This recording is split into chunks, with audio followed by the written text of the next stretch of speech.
કારણ કે એ તો પૂર્ણ હોય ને, એ અનુભવી મેં જે કીધું એ માર્ગે ચાલનારા, એ ઓળખનારા, એટલે કબીર સાહેબ સોચી વિચારીને કીધું છેલ્લે ચરણમાં. તો હવે આપણે ખરેખર જેને આપણે ઓળખવું છે એને ઓળખવાની વાત થાય છે. કવિત્રી મીરાબાઈની વાત, રાજસ્થાનની કવિત્રી મીરાબાઈ એની વાત થાય છે. કવિત્રી એ પરમ ભક્ત કૃષ્ણની એની વાત. આત્માને ઓળખ્યા વિના રે ભવન ફેરા નહીં તો મટે જી. એ તારી બ્રહ્મણા ને ભાંગ્યા વિના રે લખ રે 84 નહીં ટળે જી. એ નહીં રે ટળે જી. તારી આત્માને ઓળખ્યા વિના ભવના ફેરા તારા નહીં મટે, અને તારી ભ્રમણાને ભાંગ્યા વિના એ 184 તારા નહીં રે મટે. પછી એવા હંસલો ને બગલો રે રંગે રૂપે એક જ છે. હજી તો આહાર થકી ઓળખાય રે ભવના ફેરા નહીં તો મટે જી. મીરાબાઈ કે છે એ બી અભણ હતા, તો એ મીરાબાઈ કે છે હરિયો. હંસલો ને બગલો જે આપણે આગલી વાણીમાં વાત કરી, હંસલો ને બગલો એ રંગે રૂપે, કામ દૂર બેઠા હોય તો આપણે એમ ઓળખી ન શકીએ કે આ હંસ છે કે આ બગલો છે, પણ એ ઓળખાય ક્યારે? જ્યારે આપણે નજીક જઈએ અને હંસ પોતાનો ચારો મોતીડાનો ચારતો હોય ને બગલો માછલી ખાતો હોય, જીવ જંતુ ખાતો હોય, તો ઓહો આ તો બગલો છે, આ હંસ છે. એવી રીતે, અને એ આર થકી જ ઓળખાય. એવી રીતે માણસો છે, આવા માણસો છે. મીરાબાઈ એની વાણીમાં આ કે માણસોને આવી રીતે ઓળખો. હંસો એ તો આય રહ્યા. હંસ અમારા બ્રહ્મલીન દામોદર બાપુ, ધનજીરામ બાપુ. હંસ તો હંસ સાહેબ. કેટલા હંસ? તો નરસિંહ મહેતો. હંસ તો જલારામ બાપા. આહા, કેટલા સંતો. હંસ અમારા મેકરણ દાડો. હંસ થાર્યો ભગત. હંસ ગંગા સતી, લોયણ, વિરલબાઈ, લીરલબાઈ, કેટલી બધી સતીઓની વાત કરું, કવિત્રીઓની વાત, એ બધા હંસ. અને બગલાઓ અને બગલીઓ એ તો તમે ખબર પડી જાય તરત જ. બગલા એટલે એ જે શું ખાય એ તમને ખબર છે, કેવું કેવું ખોરાક પછી એનો હોય બગલાઓનો. જેમ મેં તમને કીધું, મછલીનો, જીવજંતુનું, કીડાઓનું, તો એવી રીતે માનવમાં બી એવું માંસ, મચ્છી, અંડા, શું કહેવાય બીજું ખાય છે. જો ભાઈ એ પછી જો ભાઈ હું તો હવે અત્યારે આવું બધું નીકળી ગયું છે, આ તો ખાય જ છે માંસાહારી, આપણે ખબર છે, પણ અત્યારે એને પણ હું માંસાહારી કહીશ. મોમોસ, બર્ગર, પીઝા, નૂડલ, પછી 2 મિનિટમાં બની જાય મેગી, એ બધા ખાનારો પણ બગલાનો ચારો છે. એ બગલા બગલા, જો ભાઈ માઠું લાગતો તો ભલે લાગે, એ તમે શુદ્ધ શાકાહારી ખાઓ ને. આ મોમોસ, પછી બીજો એક રહી ગયો ડોગ્સ. વિચાર તો કરો, નામ તો જુઓ. મોમોસ એટલે માને કાપીને ખાય છે. હવે ઈ મોમોસ મને ખબર નહીં, આપણે તો ખાતા ને વાંચ્યું છે, મેં જોયું ને સાંભળ્યું. પછી ડોગ્સ એટલે કૂતરા. ડોગ્સ ઇંગ્લિશમાં ડોગ્સ કૂતરાને કહેવાય. શું કૂતરા માંસ ખાતા આપણે શું ખબર? એવા એ બધા માંસાહારી કહેવાય. એને નામો તો જુઓ તમે, એટલે બગલાઓ બધા. પછી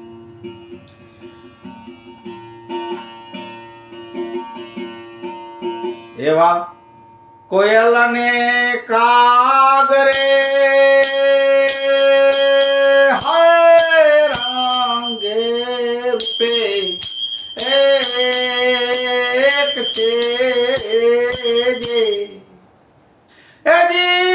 તો બોલી રે તકી ઓળખાય રે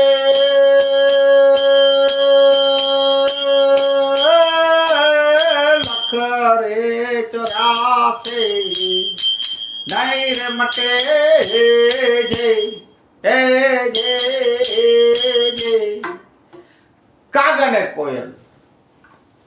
એ બી તમને ખબર છે કે કોયલ ને કાગડો બંને બેઠા હોય તો આપણે ઓળખાય. અમારે ઝાડ ઉપર આવે છે અહીંયા, આપણે એમ થાય કે આ કોયલ છે કાગડો છે. પાણી પીવા આવે અમારે ત્યાં અહીંયા પાણીયારામાં, પણ આપણે કોઈ પણ થાપ ખાઈ જાય દૂરથી જોઈએ. પણ ક્યારે ઓળખે? જ્યારે બોલે, બોલી થકી ઓળખે. એટલે જ્યારે બોલે, અને કોયલ બોલા મીઠું કેવું ગમે, હજી બોલ, હજી બોલતી રે, હજી બોલતી. આપણા કીધેથી ન બોલે, એની મરજી પ્રમાણે બોલે. કેવું બોલે હે મારા વાલા, આપણો દિલ ખુશ જાય થઈ જાય એવો કોયલ. અને કાગડો બોલે તો તમે સાંભળ્યું હશે, સાંભળજો, સવારના બોલતા હોય છે ઘણા, કે એવો કાકસ. તો એવા કાગડા કાગડી હોય, એવા કોયલ પણ હોય છે. કોયલા રાણી. કોયલ મીઠું બોલે, એવું બોલો. કોયલ જેવી વાણી બોલે, મીઠી વાણી બોલે, સત્યવાણી બોલે, એ સત્યવચન બોલે.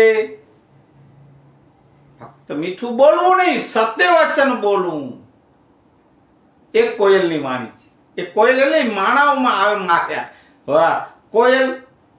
પછી કાગડો. કાગડો તો કાગડીમાં આવી જાય. આ તો કોયલ તો રાણી છે, પણ કાગડો ને કાગડીઓ એ તો તમે અનુભવ હશે કેવા છે, કેવું બોલે. ઘણા તો એમ સવારના ઉઠતા હોય ઘણા પણ હરી નામ બીજું આ તે બધું કાંઈ નહીં, સીધો બાયડી છોરા જે હોય તે એને ગાળ જ દે. ખબર નહીં શું કંટાળેલો સુઈને ઉઠ્યો હોય, આપણે શું ખબર. એવા એવા બોલે ઘણા. પછી ગાઢ ગ્રંથ સિવાય બોલતા નથી, તો તુછકારે બોલો સિવાય બોલતા નથી. અમારા દાદા જે કહી ગયા, મેકરણ કચ્છના કબીર, એ જીવો તો ઝેર મત થયો શક્કર જેડા શેણા, એ મરી વેતા માળુડા રોંધા ભલે જાય. તમે મીઠું બોલો, સાકર જેવા મીઠા થાવ, અને મારા વાલા મીઠું બોલો. મેકરણ દાદા એ કહી ગયા, તો સંતો કહી ગયા. તો કોયલ જેવી વાણી બોલો, મીઠી વાણી બોલો, સત્ય વાણી ઉદ.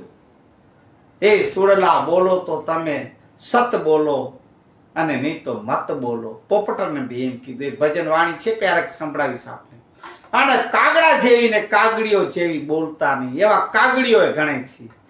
કાગડા કાગડી હોય ને, કાગડીઓની પણ તમે ભાષણ એ આખો દિવસ ઘરમાં બી ઘર કલેશ, ગ્રહ કલેશ કરી બેઠી, કંકાસ ઝઘડાઓ, પતિથી જેમ તેમ વ્યવહાર, બાળકોથી જેમ તેમ વ્યવહાર, કોઈ આવે અતિથિને આવકાર નહીં.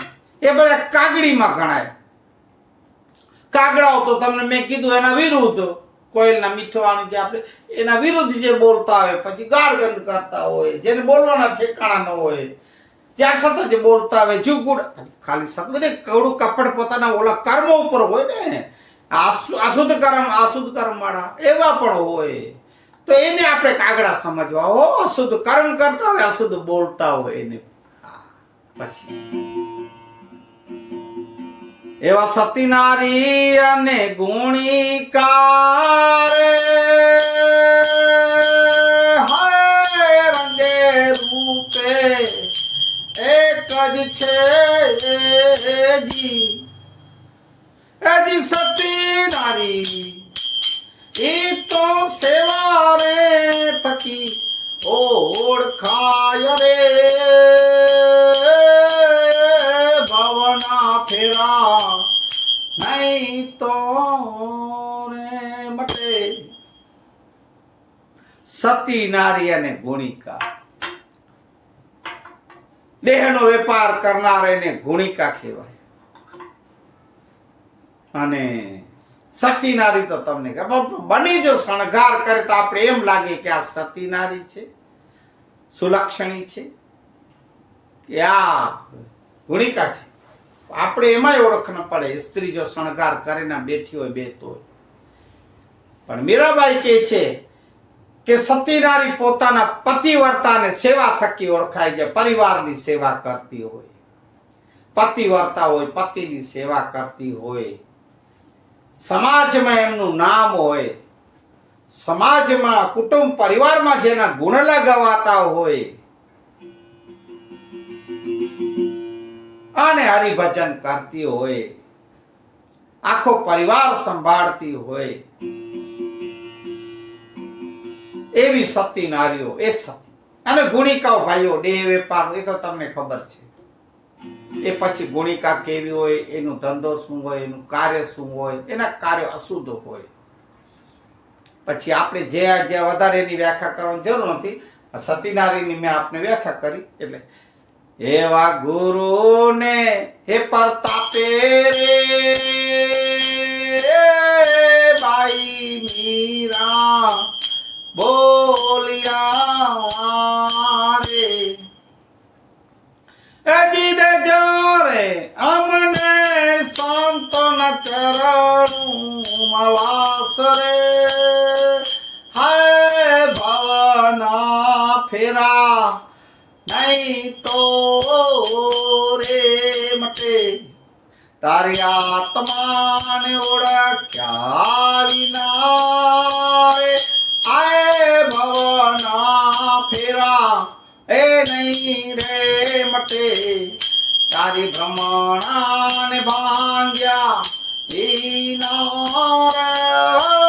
લખો રે 84 નહીં રે ટળે. હાજી રે જી બોલીએ સદગુરુ ભગવાન કી જય. મીરાબાઈ કહે છે કે અમને સદાય સંતોના ચરણોમાં વાસ દેજો, અમરાપરમાં વાસ દેજો.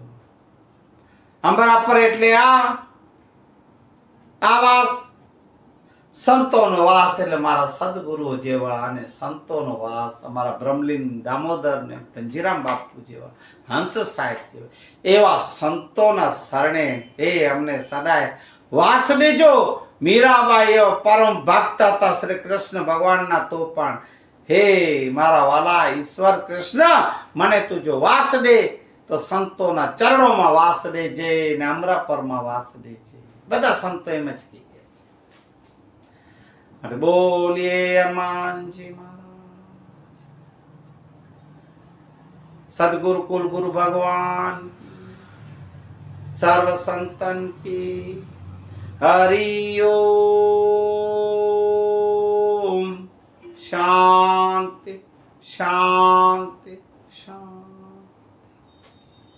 જય શ્રી હરિ ઓમ.